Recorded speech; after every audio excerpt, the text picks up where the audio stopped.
We got my backup camera, the horror story animated. Let's watch it, man. Let's watch it.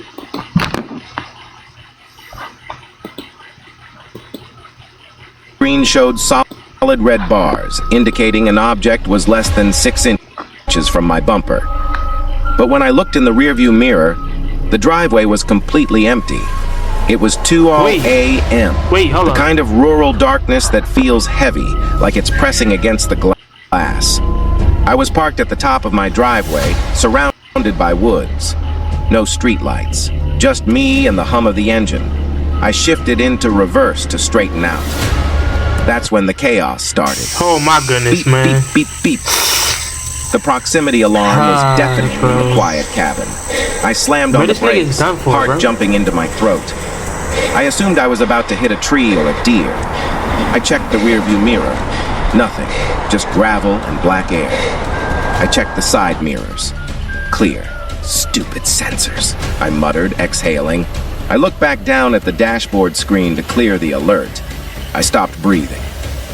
On the screen, bathed in the sickly greenish glow of the night vision camera, was a man.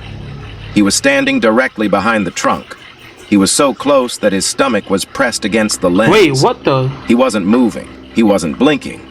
He was just standing there, staring into the camera, staring right at me. What the? I spun around in my seat, expecting to see him through the back windshield. Nothing. The driveway was empty. I could see the gravel clearly in the red glow of my taillights. There was no one there. I whipped my head back to the screen. He was still there. But he had moved. He was leaning in now. His face filled the entire display. Hell no. It was a distorted grayscale nightmare. What the fuck is that? His skin looked wet. His jaw hung open slightly, slack and lifeless, like a puppet with cut strings. This wasn't a glitch. Bro, what is that? The camera was seeing something my eyes couldn't. My hand hovered over the gear shift. Pause. Why is he gripping the shit like that, bro? I wanted to drive, but my legs were paralyzed. On the screen, the man raised a hand. Damn, they got 6 fingers. His fingers were long, too long. They dragged slowly across the lens. Scritch, scritch. I didn't hear the sound from the speakers. I heard it from the trunk. It was real. Then the car shook. Thump. The suspension groaned. Something heavy had just climbed onto the trunk. The man on the screen was gone. The view was now blocked by a torso in a dirty shirt. Man, what the He wasn't behind the freak? car anymore. He was crawling toward the roof. Bro, I'm not I gonna lie, didn't scream. Me? I just slammed the gas. I Hey, tore lad. through the grass, tires spinning, Hey, lad, bro. throwing gravel everywhere. I didn't look in the mirror. I didn't look at the screen. I just drove. I did 80 miles an hour down those Damn, winding 80 back miles? roads until I hit the lights of a 24-hour gas station. Oh my I god. sat under the bright fluorescent lights for an hour before I got out. When I finally checked the back of the car, I felt sick. The backup camera lens wasn't just broken. It had been pushed inward. There were prints on the trunk lid, greasy black smears that didn't look like oil or mud. I What traded the that car fuck? in 2 days later. The dealership asked why I was getting rid of a new vehicle. I didn't tell them the truth. I didn't tell them that even Yeah, after you I gotta get wiped rid of the that trunk car, bro. clean, That shit the haunted, sensors man. never stopped screaming. The broken arm. If he hadn't made one tiny reflex mistake, I would be a face on a milk carton right now. He had a cast, a nice smile, and a van, and I fell for almost all of it. It was 11:30 I'm not gonna lie, at but that night shit in a crazy, grocery store bro. parking lot. The lot was massive, poorly lit, and mostly empty. I was loading bags into my trunk, rushing because the silence felt heavy. Excuse me?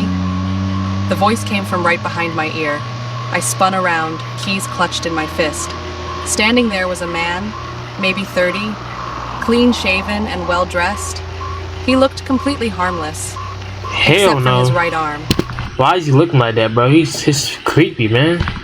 It was encased in a heavy white plaster cast, cradled in a blue sling against his chest. He looked embarrassed. He gave a nervous little laugh and apologized for startling me. He explained that he had bought a case of water but realized he couldn't lift it into his van with his broken wing.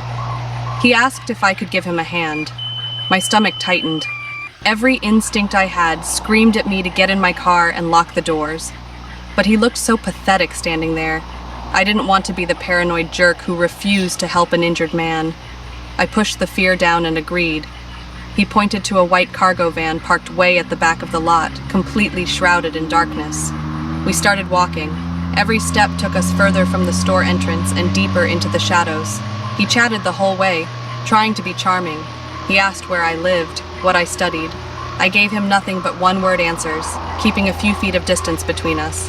When we reached the van, I saw the case of water sitting on the asphalt next to the sliding side door. Oh my goodness, that's crazy. He thanked me, saying I was a lifesaver, and reached into his pocket for his keys with his good left hand. Then, it happened. He fumbled the keys. They slipped out of his fingers and fell toward the pavement. Without thinking, pure reflex took over. His broken right arm shot out Come on, bro. Let's be for real, bro. of the sling.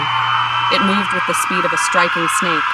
He snatched the keys out of the air before they even hit the ground. He froze. I froze. He looked at the keys in his right hand. Then he looked at me. The charming, embarrassed smile vanished instantly. His face went blank, cold, dead. Bro, Get in the van. What in the fuck? His voice was different now. It was deep and commanding. My man's got yellow shit in his teeth. Look at this shit, bro. Hit the unlock button and slid the door open. Inside, there were no seats. Just a bare metal floor covered in plastic tarps and a roll of duct tape sitting near the wheel well. I didn't scream. I didn't ask why. I dropped my bags and I about to say, I know damn well you can get in that van, bro. ran for my life. He didn't limp. He lunged. He swung that heavy plaster cast at me like a club. Damn. It grazed my shoulder hard, but I was already sprinting. I ran back to my car, jamming the unlock button on my fob over and over. I dove into the driver's seat and locked the doors just as he reached my window. He slammed his fists against the glass, screaming in pure animal rage. Both of his arms were working perfectly fine now. Damn. I peeled out of that lot and didn't stop driving Did he get cursed or something? for an hour. I never called the police. I knew they wouldn't find him. He wasn't looking for help and he wasn't injured. He was hunting. And the scariest part is knowing that the only reason I escaped is because he had good reflexes. The emergency maintenance. If I hadn't looked up at my ceiling before unlocking the deadbolt, I would have let a killer right into my living room. It was Tuesday just after midnight. The pounding on my door wasn't a knock. It was a violent, rhythmic hammering that shook the entire frame. I looked through the peephole. A man in a generic gray work shirt was standing there, shifting his weight, sweating, looking absolutely terrified. "Management, open up! We have an emergency!" His voice was cracking with panic. He screamed that the unit above me had a burst pipe. He said water was pouring into the walls, and if I didn't let him in to shut off the main valve, my he lying. He's a liar. ceiling was going to collapse. He was convincing. The panic felt real. I reached for the lock, my hand shaking, ready to save my apartment from a flood. I touched the cold metal of the deadbolt. But then, I froze. I looked up. If water was pouring down hard enough to collapse a ceiling, there should be stains, there should be dripping, there should be the sound of rushing water. My ceiling was bone dry. The white paint was perfect. The apartment was dead silent. I looked back through the peephole. The man had stopped panicking. He wasn't looking at the ceiling or the walls. He was staring intensely at the lock, his hand hovering over the handle, waiting for the click. The sweat on his face wasn't from stress. It was from anticipation.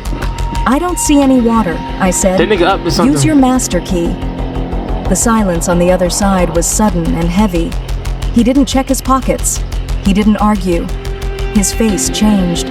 The panic melted away, replaced by a flat, annoyed glare. "Open the door." My man tried to get in the house. It wasn't a request anymore. I shouted that I was calling 911. I expected him to run. He didn't. Instead, I heard a high-pitched mechanical whine. Me, bro. I wanna grab that. What's the name, bro? Stop the fa. I watched in horror as a silver drill bit punched through the wood of my door, right next to the deadbolt. He wasn't maintenance. He was drilling out my lock. I scrambled backward into the kitchen. Get that what's name behind you, Grabbing bro. the biggest knife I could find, Yeah, I'm about to say, get I that. screamed at the top of my lungs that I had a gun and I would shoot him through the door. The drilling stopped instantly. I heard heavy boots sprinting down the hallway, followed by the stairwell door slamming shut. When the real building manager arrived with the police, they confirmed two things.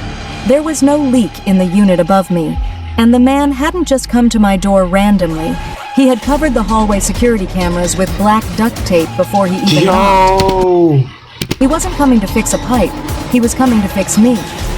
The school mascot, I was the only person in the entire high school. I had locked every door myself. But when I turned off the floor buffer outside the gymnasium, the silence didn't last. Imagine you at a school by yourself, 3 a.m., nobody, just yourself. That's crazy, man. I heard a basketball. It was a slow, rhythmic bouncing coming from inside the dark gym. Crazy. I wasn't scared at first, just annoyed. Teenagers broke in to play scrimmages all the time. I grabbed my heavy flashlight and marched to the double doors, ready to kick them out. I threw the doors open and shouted for everyone to clear out. I expected to hear sneakers squeaking on the hardwood as kids scattered. Instead, I was met with total silence. The gym was pitch black. I flipped the light switch on the wall, but nothing happened. The breakers had been cut. I swept my flashlight beam across the court. It caught a basketball rolling slowly across the center line, coming to a stop near the far bleachers. I moved the light up the rows of seats. Empty, empty, empty. Then the beam hit the top row. I nearly dropped the light. Sitting at the very top of the bleachers, dead center, was a person. They were wearing dirty jeans and a flannel shirt, but on their head, they were wearing the school mascot helmet. It was a giant grinning bulldog made of fiberglass and plush. The costume was supposed to be locked in a cage in the basement. I yelled at him to take the mask off and leave. The figure didn't speak. It slowly You think you telling somebody to leave or make them leave, bro? Oh, come on, man. stood up. Let's The use our head oversized, here, bro. cartoonish dog head bobbed slightly in the darkness. The painted eyes were staring right at me. He didn't laugh. He didn't taunt me. He just raised a hand and pointed a finger at me. Then, without a sound, he vaulted over the top railing of the bleachers. It was a 10-foot drop to the gym floor. Oh, he landed with a shit. sickening wet crunch, but he didn't cry out. He didn't stand up either. He dropped to all fours and started sprinting toward me across the court, moving his limbs like an actual dog. What the fuck? I slammed the gym doors shut and barred them with a broom handle. I ran for the exit, triggering the silent alarm on my way out. By the time the police swept the building, the gym was empty.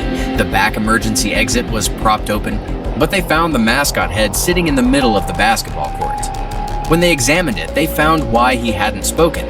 The inside of the mascot head was lined with layers of thick duct tape and soaked in chloroform. He wasn't wearing it to scare me. He was wearing it to hide what he planned to do to me. The SD card. I haven't stepped foot in the woods since 2019. I sold my rifle and my truck because of Come on, why would you sell that, bro? what I found on an SD card while I was sitting 30 feet up a tree. It 30 was a feet? quiet Saturday evening in November. What's the point of you climbing on the tree, bro? Like, come on, man. Like, what game?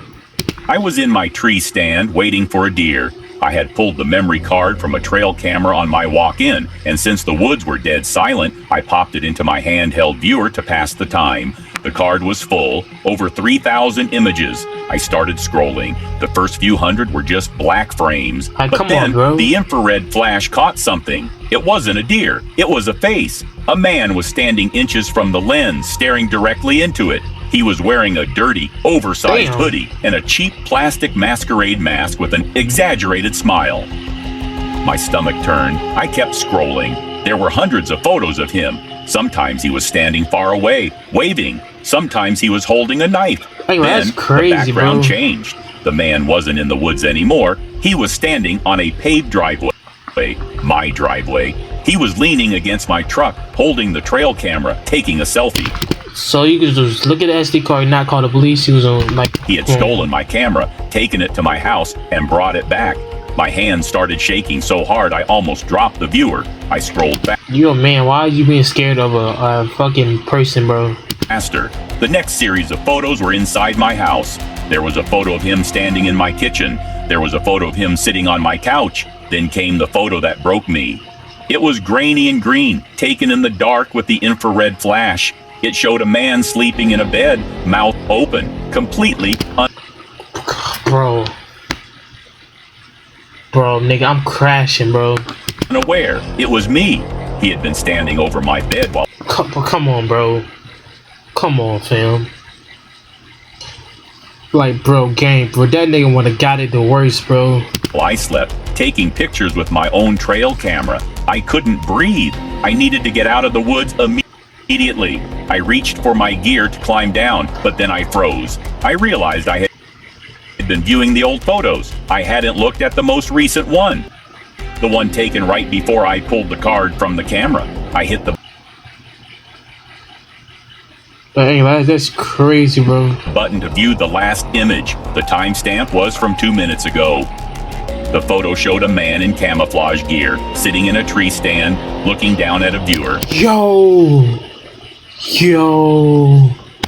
It was a picture of me, taken from above. The camera hadn't been strapped to the tree trunk where I found it. He had been holding it. I slowly looked up. Directly above me, perched on a branch about 10 feet higher, a pair of boots were dangling. And then I heard the distinct digital click of a camera shutter.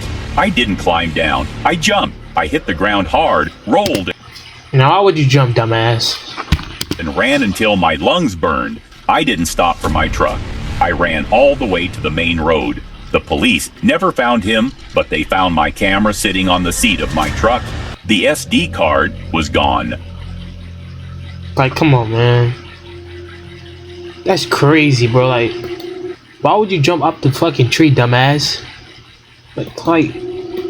Like, dang, bro. That's stupid, bro. Alright, bro. This is the end of the video, bro. Make sure y'all like and subscribe, bro. That's crazy, man. That's crazy, bro.